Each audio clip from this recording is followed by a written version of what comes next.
किसान यूनियन का कहना है कि 8 तारीख से फिर से वो दिल्ली मार्च शुरू करेंगे।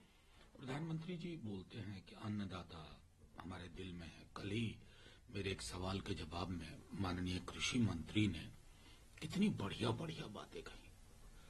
सुन करके उन बातों को और फिर जब ये कार्य देखता हूं तो बहुत विरोधाभास नजर आता है। कभी कील, कभी टीयर गैस, कभी लाठी। ये डिजर्व नहीं करते। What stops you? संवाद नहीं होने देंगे? क्या बनाना चाहते हैं देश को? मतलब शर्म आनी चाहिए कि आपके अन्नदाता आपके द्वार खड़े हैं। आपको तो बल्कि रेड कारपेट बिछा करके उनको बुलाना चाहिए, उनसे संवाद करना चाहिए, उनकी मांगों को मानना चाहिए। सर, कल पार्लियामेंट मुद्दा उठा।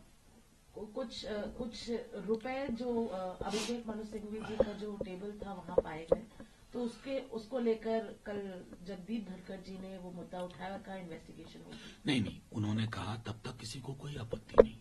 माननीय चेयरमैन साहब ने कहा कि एक वेट करेंसी नोट्स का मिला है। फिर अभिषेक मनु सिंघवी जी ने क्लैरिफाई कर दिया कि डजंट बिलोंग टू हिम।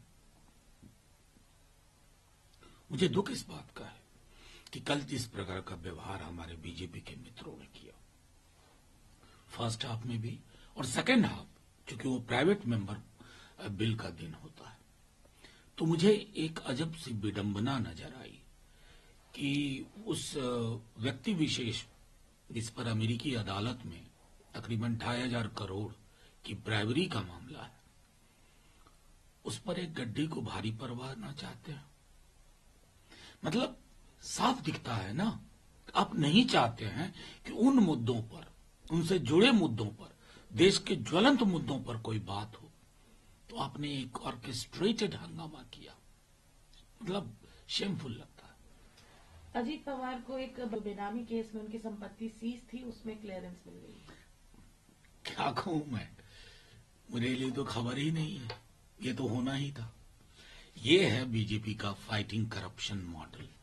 आ लग जा गले और सब उतार ले, वो हो गया। ये है न खाऊंगा न खाने दूंगा, खाऊंगा भी और भरपूर खाने दूंगा। ये है बीजेपी का model of fighting corruption. Foreign secretary Vikram Misri Dhaka 9 दिसंबर को। देखिए, ये बेहद अहम विजिट है और कुछ जो हमारे कंसर्न्स हैं वो कम्युनिकेट हो, क्योंकि अभी तक मुझे या मीडिया में भी ब्रीफ पता नहीं है मैंडेट क्या है, लेकिन बहुत महत्वपूर्ण है। और मैं बार बार दोहराता हूं, पूरे दक्षिण एशिया में